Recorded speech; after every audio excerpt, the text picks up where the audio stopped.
And next one, we look in terms of the multiple contacts.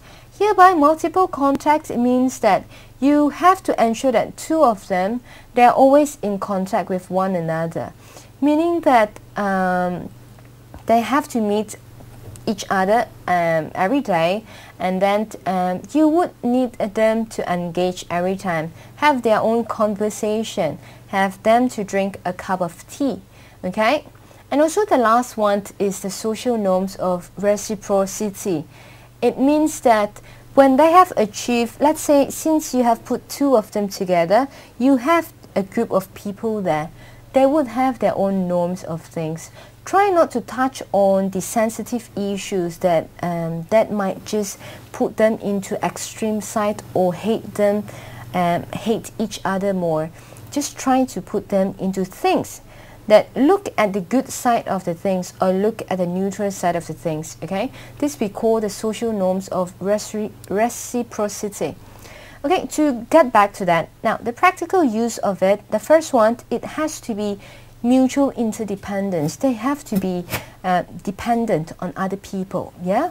Next one, try to make a common goal amongst them, within them. Okay. Try to ask them to do a work that can result in a good result. Next one is that they should have an equal status. Try not to make a boss between them. They are boss. They have the same status. 50%, 50%. Next one is there is informal and also interpersonal. Okay, it means they discuss, they talk, they converse like a friend. Okay, not just on an office basis. And also multiple contacts. You need them to engage more often. And lastly, they have their own social norms.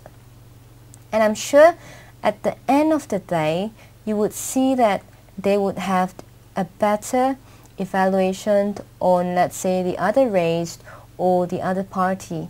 Okay, it always happens. We like to be prejudiced or we like to discriminate when we know nothing about that group. Okay, when we are in contact with the other groups or the other race, only then we realize that it is not that bad at all actually. Yeah. Now, in the context of Malaysia, I would like to discuss the context of Malaysia. It's I would say it's very different. Okay, if you ask any foreigners that have come to Malaysia, they would say Malaysia is something that you have never seen before.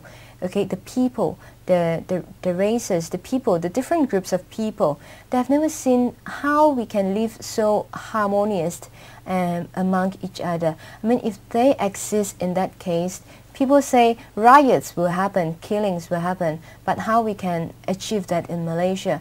But that's the good side. They have seen the positive sides of us. The question is, even foreigners have seen the positive sides in us, why not we? Okay, why not we? We should be aware to some extent when we start to label the other people. Okay, never is one group more superior than the other group, as I have said. Okay, everyone needs each other to prosper and to develop this country. It is being said by Najib, our Prime Minister, yesterday during his proposal of the 10th Malaysian plans, when he encouraged the engagement of more private sectors in developing the country. Okay, sometimes the issue with Malaysia, it is fine. It only comes, I think it only comes when we talk about politics, when people try to put race issues and also religions issue, that becomes a question.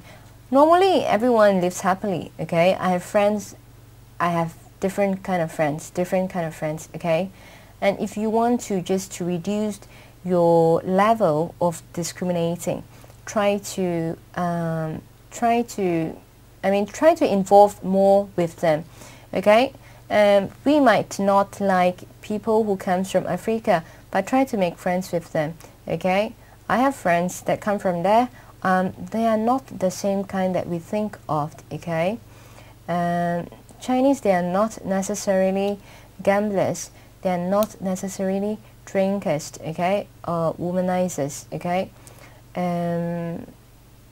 some things, some sensitive issues worth thinking about. Okay, It is always better for us to look at the good side of people and not the bad side of people. So come to that song, the Black Eyed Peas, okay? The title of the song, it's called Where is the Love? Where is the love, okay? Now it starts all with us, okay? And we don't have to wait for others and we keep singing that song. It all starts with us. Now, next one I will look in terms of aggression, okay? Aggression is any physical or verbal behavior intended to hurt or destroy. When we talk about aggressive, very naturally, if I say male and female, which one is more aggressive? Of course, it is the male, okay? And because biologically, the males consist more testosterone as compared to female.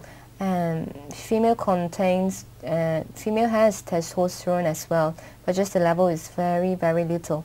Yeah. Aggressive, you can look back into the biological things, okay? But in terms of social psychology, the most famous question is that when children look at aggressive, violent movies, would that result in them being aggressive, okay? Many psychologists have done this kind of experiment. They try to discover, okay? Now there are different types of aggression, which I'm not going to look about, but just take time to look at it. But the first thing I have to say is that aggression does not necessarily mean an action, a behavior to result in aggression. Again, I would say things that you cannot see, it's more serious than things that you can see. Verbal aggression. When we verbally abuse the other people, when we say younger children, when we say you are stupid, you are useless, okay? Or some of the foul language, which I'm not going to say, which is very bad to say. Now, this kind of aggression, it brings more hurt than those physical aggression that can heal, those kind of injuries that can heal over time, okay? Now, just to beware with aggression, okay? Aggressions, there are different types of aggression. Some types of aggression, it is well accepted to the society. It is okay. It is okay when the police hits the suspect, but is it really okay, okay? We have the parental punishment. It is okay for the parents to punish the children. We used to think that, but now try to have the parent to punish the kids. Number one, most often they will not, okay? Most parents today, they love their children. They love their children, I think, too much, to some extent, too much, to the extent that they are being spoiled, okay? Secondly, if that they are being punished, okay, the children would act aggressively back to the parents, okay? Let me give you an example. I've been to one house, the mom as usual, the son as usual. Now, so the mom was very angry. One day the mom was very angry. So the mom was cooking soup for dinner at that time, okay? So somehow there was a scuffle between them. There was a fight between them.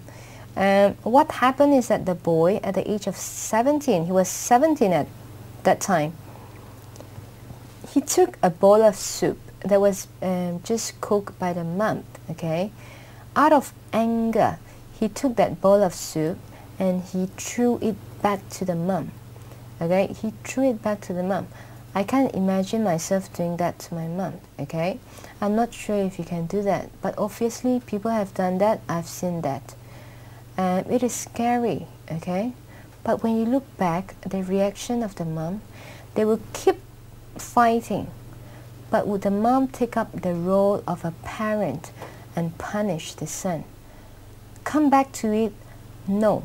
The mom still loves the boy, okay? So in the end, they just fight and the mom just let him be. So at the age of 17 or even 16, the boy has started smoking, has started drinking. The mom has no voice over it, okay? When we take up a responsibility, we have to take up the role as well. It is that important, okay? We say to spoil the road. If you spare the road, you spoil the child, okay? That's the thing. You spare the road, you spoil the child. We have to punish children.